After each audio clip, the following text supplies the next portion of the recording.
If you haven't heard about Anchor, it's the easiest way to make a podcast. Let me explain. For one, it's free. Two, there are a bunch of creation tools that allow you to record and edit your podcast right from your phone or computer.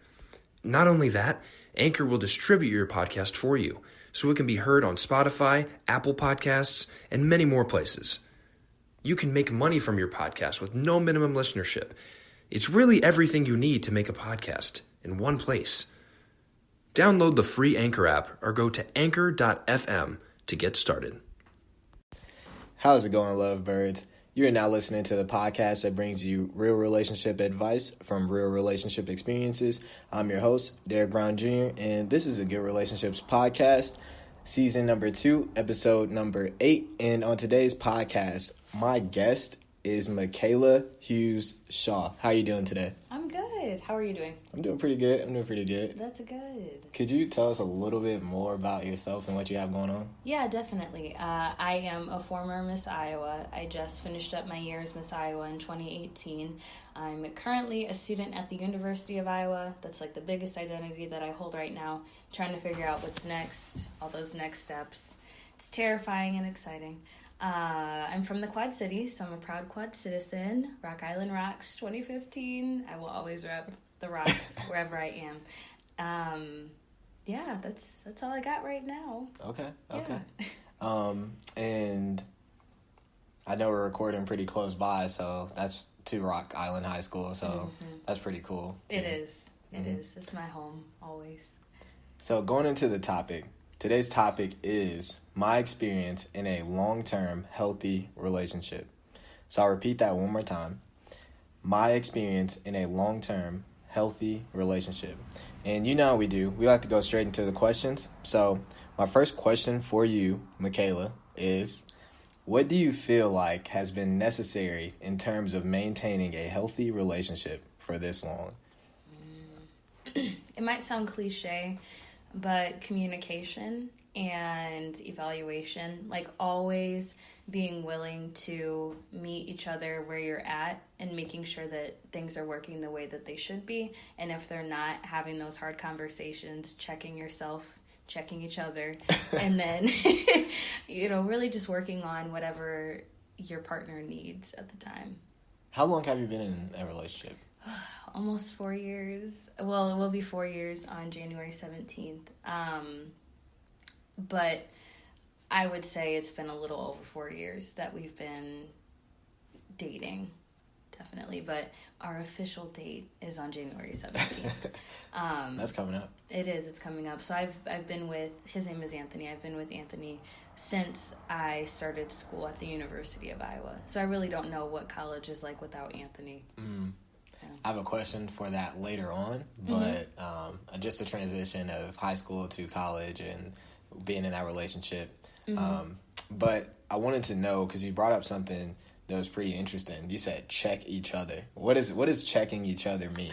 Okay, I don't mean that in a disrespectful way by any means, but being able to have the hard conversations about, hey, you aren't serving me in this way.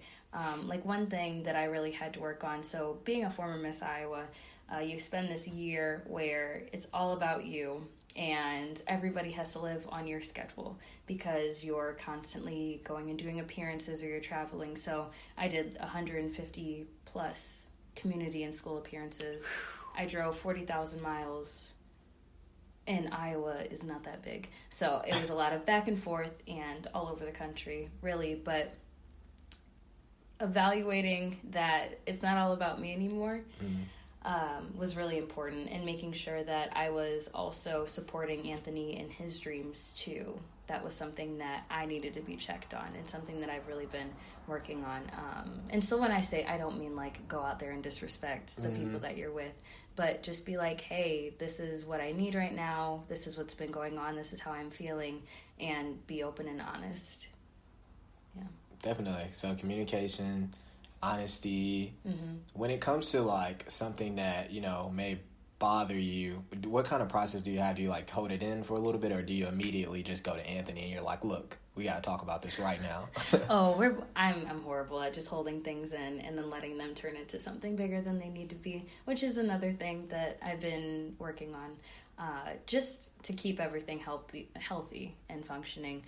It's not good to hold grudges, and you're wasting energy on something that could be handled with an upfront, blunt conversation. So, I mean, of course, it'll be dramatic at times, but just being willing to have that conversation is really important. Yeah, I think that, like, when you said wasting energy, and I thought about, like, all the times where I personally in relationships where I'm like, you know what, this probably isn't that big of a deal, and we could have spent so much time, like, being in a positive, you know, good vibration, spending quality time together, but instead we're ignoring each other. We're playing games. And it's like, we're all too old for mind games. It's just like the other day, like, Anthony and I are far from perfect, but I was mad. It's going to sound so funny. I was mad because I wanted eggs and bacon and beans for breakfast because Anthony's Salvadorian and he just got back from visiting family over the holidays, and so he brings back these like wonderful beans. They're so good. And in my mind, I had this breakfast set up in my mind. It was like eggs, beans, bacon, you know, the whole thing, some tortillas. And then we didn't have eggs, and I was so sad and I was so upset. He's like, Mikhayla, you need to pull yourself together. Like, you've been mad about this for like 2 hours. And once again, energy wasted. No, I mean, small, tiny things. We act like an old married couple, but yeah, and then also too, just if you are arguing about small things that really don't matter, it's more energy wasted, more time that you could be spending together, more time that you could be building something. That's a good word. Whenever it's like, you know, that energy, do you ever use that energy in a different kind of way? You know, like, do you ever transfer that energy or create with that kind of energy whenever you're, like, not in the best mood, you know? Because I know you play the violin. I do. I use my violin for therapy, even just outside of, like, relationship things, just anything that I'm going through. I will go and just play for hours on end, learn a couple new songs, those sorts of things. It is important to have healthy outlets, though. Especially when you need something to release your energy into. Might as well make it something positive. Yeah, I only say that because I know sometimes you may, like, be upset at your partners and you can't, like, communicate with them initially, like, right off the bat, you know? You still have your, like, you're upset. Still in your dramatic little mood. They may be at work or, like, on a plane ride or something, and, you know, you're feeling furious and you can't even talk about it, and you got to do something with that energy. Go work out, too. That's a really good way to release some... Swear. Yes. Best workouts are when you're mad about something. Swear. You're like, how am I lifting so much? Right? How did I run 4 miles? What? Like, Mikhayla, you've been on that cardio machine for about 2 hours. Right. What? I'm going to need you to get off. That's not good. Okay, question number 2. Has there ever been a time where you and your partner took time off? And if so, what did you experience during that period of time? We actually have never not been together. I think every couple goes through a phase where they wonder if they are right for one another. I think one of my biggest things has always been, like I said, I don't know what college is like without Anthony. I'm only 18, or I was 18 when I met him, and now I'm 22. So my entire young adulthood has been in a relationship. So I think more so me than him, I would be like, what if I'm not making the right decision of being in a really serious relationship at such a young age? Like, do I need to grow and develop on my own? But we're still here. I mean, he stuck around through all of that. But we have had those conversations before. And ultimately, I think what we've decided is that it's okay that we're in a serious relationship at a young age. It's something that doesn't necessarily happen as much as it used to, but it kind of makes us an outlier of our friends too. Everyone's like, when are you getting married? We're still not ready for marriage. We still have no clue what's going on in life, so. That's a very, like, you know, honorable for you to say that, though, just, like, being in those long-term relationships, because you got a lot of people who are in relationships for very short periods of time, and they're like, you know, let's get married. you well, know? I think when you know, definitely. But Anthony and I are in kind of a unique situation. So Anthony's from Houston. I'm from here. We met at school. He's a couple years older than me, too. So Anthony has his master's degree, and I will just be finishing my undergraduate degree. And he really wants to get back to the South.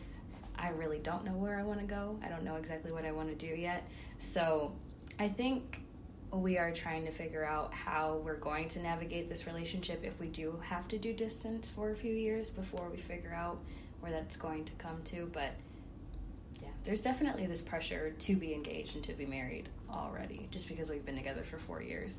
And we just know that we want to make sure that everything is good before we make that big decision and sacrifice dreams just for a relationship. Yeah, I think a lot of people forget that, like, and of course, they say one life to live, and it's like, sure, you could be in a relationship, and some people do get divorced and stuff, but that's not always a goal. You can prevent that, especially if you have the time to, especially if you have the communication to with your partner.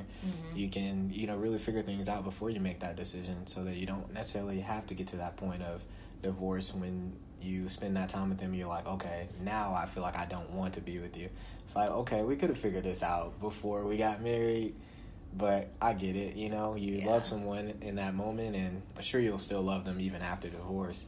But it's just a matter of, like, kind of looking at things as an individual also, and realizing, like, well, is this worth me, like you said, dreams, goals, traveling, like, all those kind of things. It can be a little bit difficult if you're not on the same page with your partner. Yeah. Definitely. And I feel like we're on the same page, which is good. I think, like, relationships, especially with distance, well, in general, too, compatibility has to be, like, you have to be compatible. It can't just be love, because sometimes love is just not enough to make something work. Like, you have to see how you function together, and that's when you know if this is really going to work or not. I like what you said, and I haven't heard anyone say anything about compatibility on the show yet. Could you explain a little bit more about that?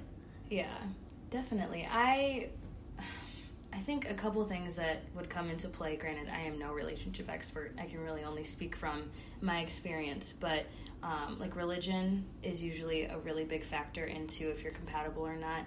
Think about how they would be as a parent, how you guys would raise kids together, if you like the same temperature in the house. Sometimes it even comes down to things that small. If they're a family person, and if you aren't, that might be something too that could hinder you from having a good relationship. It really comes down to just knowing a lot about the person that you're with, and seeing how they function, like, with you and without you, and in the different social environments that they have too. But yeah, religion is probably one of the biggest things, though. Making sure that you guys are on the same page there. In politics, I think in the current climate, it's really important. I really do applaud couples who have different, like, political views and are still making it work, because I feel like that's really hard, because sometimes your political views come down to the different values and morals that you have, and if those aren't on the same page, how do you make that work? Right. Question mark, because I don't know if I could, but... Okay. Yeah. So... What are your views on compatibility, though? Because you know a whole lot more about this than I do. Honestly, my expertise comes from studying other people's relationships. So when it comes to compatibility, I always try to say, a lot of people know about love languages. A lot of people know about the 5 love languages. So when it comes to love languages, it's like, okay, you can maximize your compatibility by at least trying to understand your partner's love languages. Oh, that's a good way to put it. Yeah. And if you don't, then it's like, if you love that person enough to kind of sacrifice or be in servitude, then compatibility can even I mean, forget love languages. You can throw those out the window. You can still have a healthy relationship just because if I'm the kind of person that's like, hey, I want to serve you in this kind of way, and your partner is speaking the same language, then when you're both serving each other, you know, wholeheartedly, then naturally... That's when you're happiest. And... Yeah. What is your love language? What's your top? My love languages? I like to gift give. I used to... I think everyone has a little bit of everything, but I like to gift give a lot. Like, I love giving gifts. I like to see people's faces when they get something that, you know, I took time to think about. Like, if I write a song for someone, like... Oh, that's so cool. What the heck? It's just, like, stuff like that, you know, or planning out dates and stuff, like, being creative. And then my other one would have to be words of affirmation. Like I'm not gonna lie, I like to get called like handsome and stuff like that. And I would say third place would be quality time. Like, I like to spend time and get to know the person that I'm pursuing or courting, or whatever words we use in 2020. Talking, whatever the heck they hanging out, Snapchatting, chilling, DMing, chilling. Yeah, just that's interesting though. Mine, I think I just took this again because Anthony and I were having this discussion about our love languages. He is all about quality time. Like, that was, I think he almost got, like, he scored the highest that you can get in quality time, and then I don't even remember. Everything after that was just so small. And then I had two. Mine were quality time and words of affirmation. And he doesn't need words of affirmation, but I give them to him all the time. So I know that's one thing that he does just for me, because he doesn't need that, but I need that. Just like I'm proud of you, or you're doing okay, sweetie. Like, you got this. But they're interesting. Love languages are so interesting. And just like what we all need is so different. No, I agree. I remember first learning about it, and I was like, that makes all the sense in the world. Like, obviously, we don't all have the same love languages. No, we're all going to be different and need different things. But, yeah, it's interesting. And I'm glad that you two, you know, are, like, he's willing to come out of his comfort zone to give you what you need. And, I mean, I guess that's exactly what we're talking about right now. It's just, like, figure out your partner's love languages. And Yeah, definitely. Yeah. Well, question number 3. How have you been able to focus on your individual growth and goals while maintaining a healthy relationship? Spending time away from each other. Not broken up, but just having outlets that are just for us. So obviously Anthony wasn't Miss Iowa. that was my time to really grow and to figure out what it is that I wanted to do, how I wanted to serve my community. During that year of service, I formed my 501c3, How About Hope for Mental Health and Suicide Awareness, something that I had worked on for years prior to that, but it was really when I got a chance to make it grow. And like Anthony, he just got his master's degree. He's gotten really into hunting all of a sudden. I'm like, why? But okay, whatever you want to do.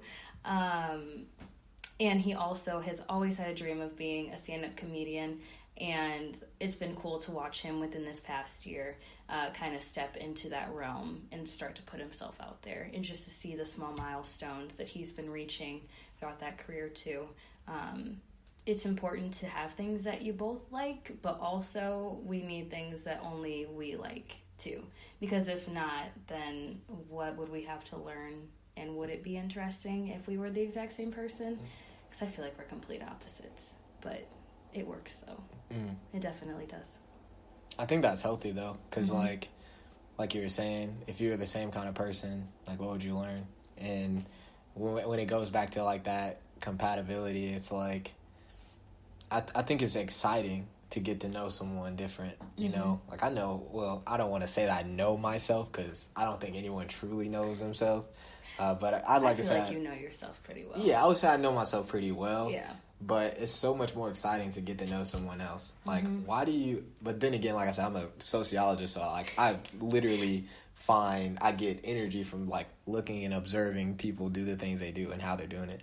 It's like, why did you do that? You know, why did you... Like, what was it in your mind that made you do that? Right. Why did you think that was a good idea? You know, stuff like that. So yeah, when it comes to someone that's the opposite of me, it's like, I get energy out of that. So I think it's kind of cool how you're still, you know, like, okay, I need to do things for me. I'll support you doing things for you. And we like can hunting. be hunting. I'm sure you'll probably hunt one day then. I can't do it. I feel like I'm killing an animal. I don't get it. I don't. That's like the one thing where I'm like, that's all you, babe. Like, you go have fun. You go talk to your hunting friends. He has hunting friends. Oh. They like go shoot bow and arrows and stuff. So what's your your version of hunting? Probably like anything that has to do with I'm really big into concerts. Like, I love seeing artists live, and he hates concerts, so I could say that that's one of my things, because I am always streaming music on Spotify.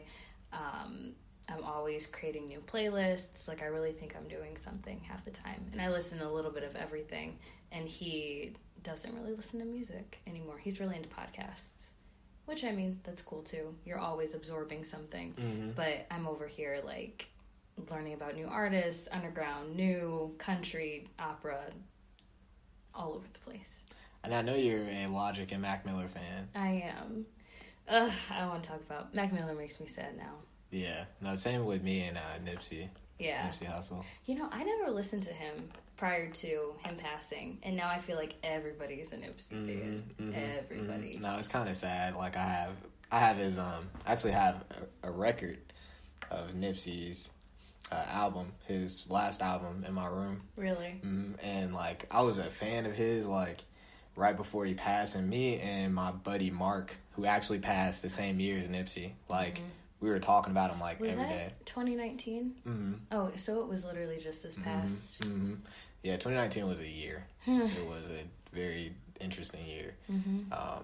But yeah, I mean, just like how artists in general influence people. Like, of course, they influenced by the words, but just the kind of motivation and the just work ethic that some of these artists had. And then you kind of, with Mac Miller in general, it was like, wow, like, you were going through stuff, and just like you, I wasn't a big Mac fan until he passed. Yeah.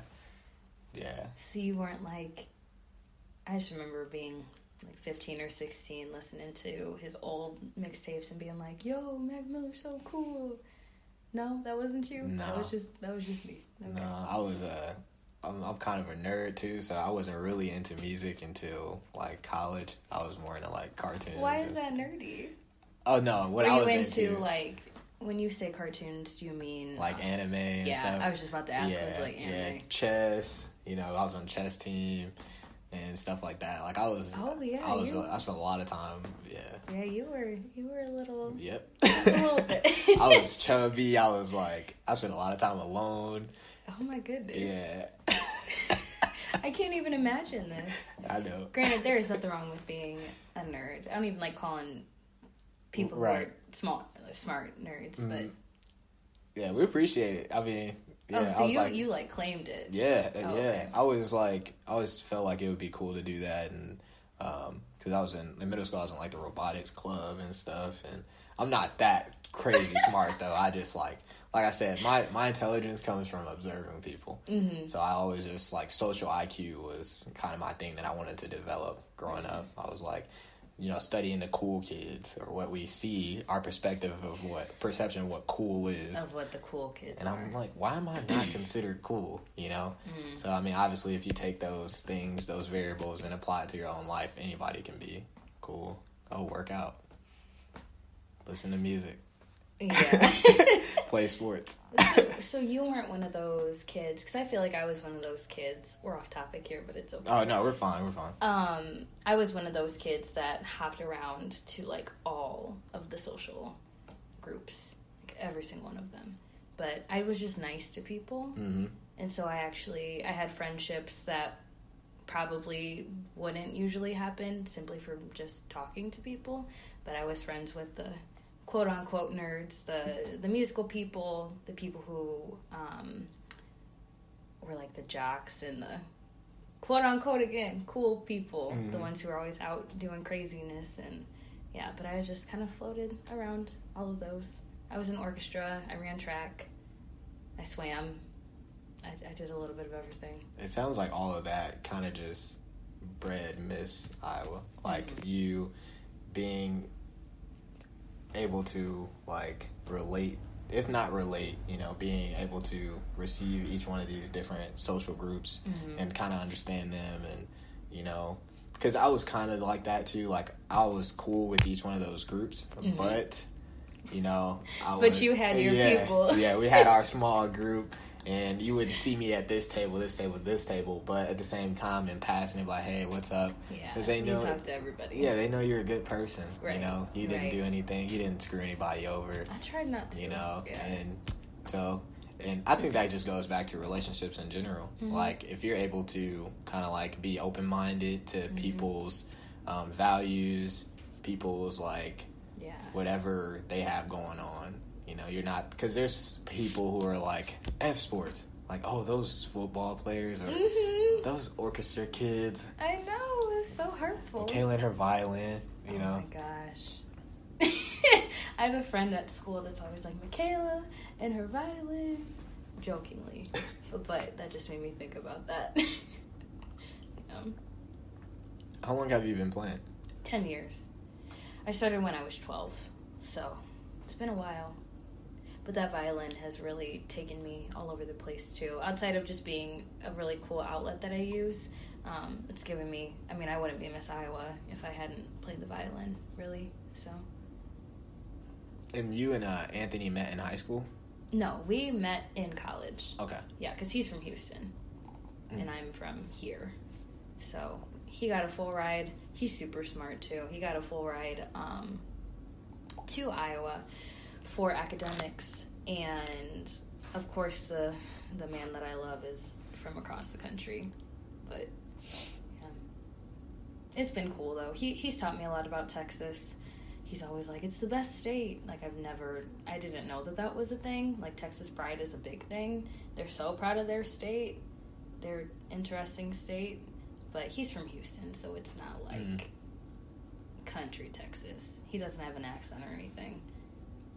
It would have been cool, but... If he had an accent? Yeah. Hey, I hear accents get you far in relationships.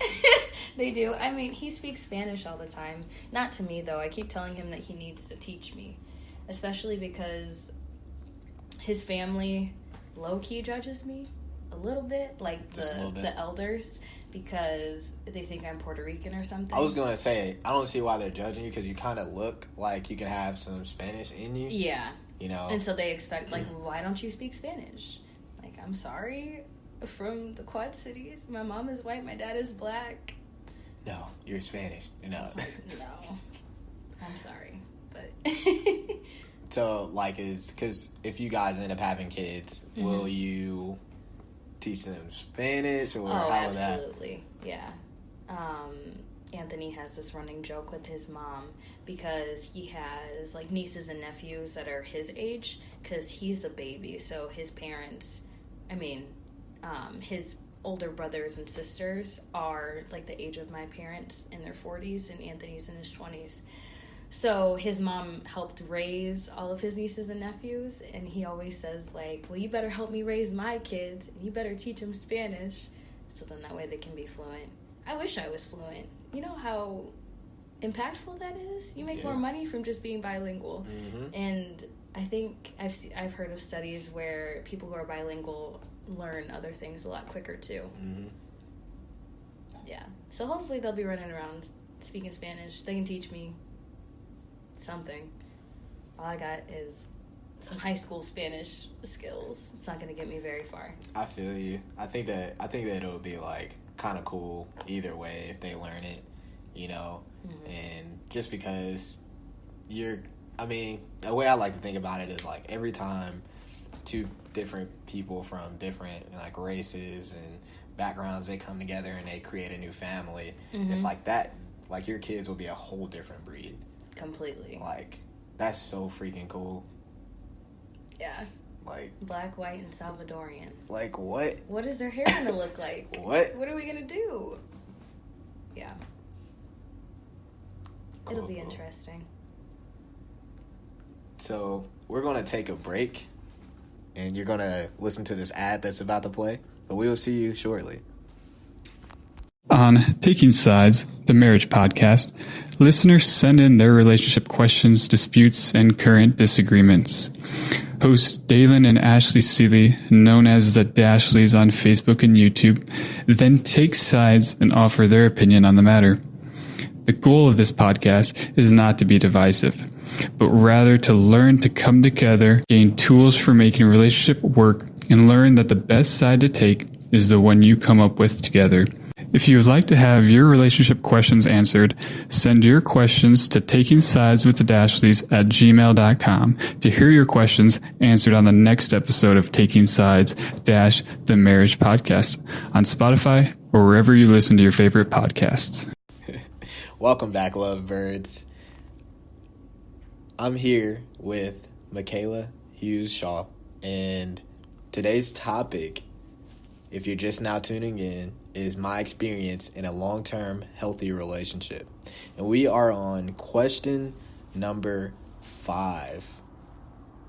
So if you missed out a little bit on what we've talked about previously, we've talked about love languages, honesty, communication, support, compatibility, things like that.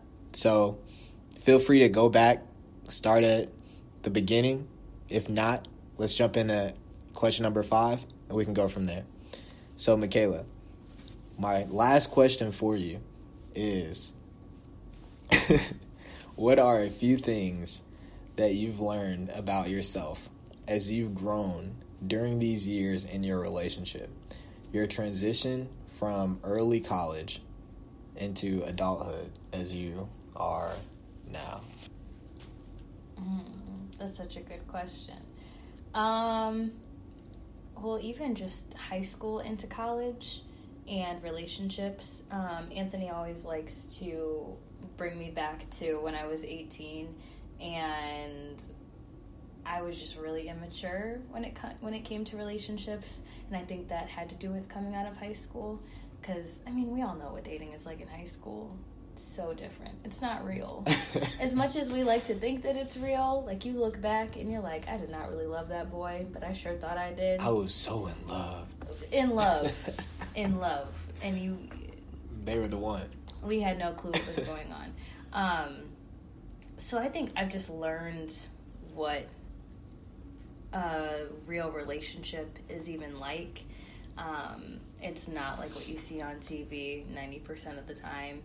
It's not all about, like, taking pictures on social media, because when I was, like, a sophomore, when Snapchat came to be, and I think I was maybe a freshman when Instagram started happening.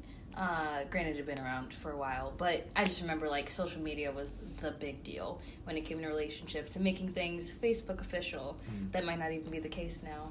Nope. Is that still the case? I think everybody's profile says single. Yeah, true. Like, right when you click on it. It's like... But that was, like, a big deal for me, and Anthony's not a social media person, so I always wanted to share every little bit of our relationship on social media just because I thought that that's what you had to do. And I quickly got out of that, like, childlike mindset. And I've really matured, I think, through that whole process. I think I've learned what I needed out of a relationship, and that's not really something that you know until you actually get into one. Like, there would be times I would catch myself acting a certain way, and I'm like, where is this coming from? I've literally never experienced this before. Like, why am I being needy right now? Mm-hmm. Why do I need attention right now? But I think it just all comes with growing up and being in an actual adult relationship versus, you know, whoever's texting who and who's tagging each other and what did we say? DMing, talking. What do they call it? It's DMs, slide in the DMs. Slide in the DMs, all of that. Yeah. that stuff just really doesn't matter. Social media doesn't really matter when it comes to relationships, even though at the time I felt like it was super important. Yeah, no, I feel like a lot of people may kind of hinder their relationship using social media all the time, you know, like they may utilize their personal events and just kind of glamorize those just to put those out there in social media. So it has to be a certain kind of way, or because it's not social media perfect. It's like, wait, why can't we just enjoy this moment? Like, no, we have to retake this picture. I was going to say, why do we have to take this picture? Why do we have to post and use this hashtag and act like we're just so in love?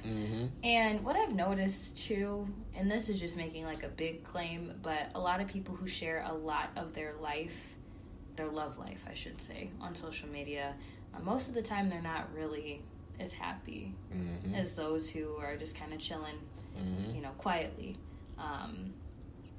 When you start to feel like they're just doing things for the likes, for the posts, for everybody else, and not really focusing on each other, you know? I mean, if the majority's perception of your profile is, say, you're doing well, and you are doing well on social media, then that means that most likely in your actual life, you're probably 80% of the time, I'm just throwing out percentages to sound smarter. No, I mean, most of the time, you're just waiting on those perfect moments in your day to put those on social media. Yeah. So that means majority of your time, you're most likely, you know, experiencing those negative thoughts, or you're experiencing those moments where you're not so happy. Because if you were so happy, then your whole life would be on social media every part of the day.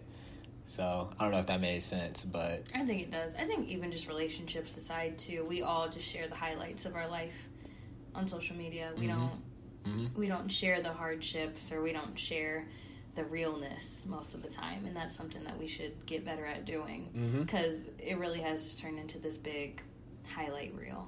And I mean, I'm guilty of it too. If you look at my Instagram right now, I'm sure I'm doing something that looks really exciting, but life is not always that glamorous or that perfect or that photoshopped.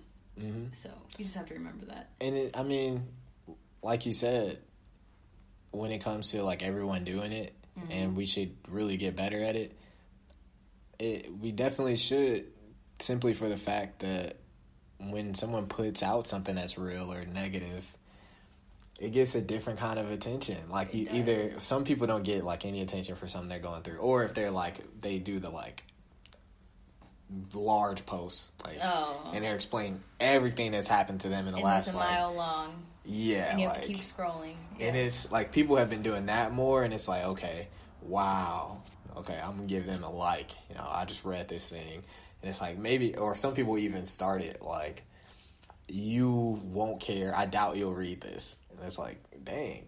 Yeah, like, guilt trip what are you me, going through? You know, like, dang, like, that's a lot. You know, you're going through things.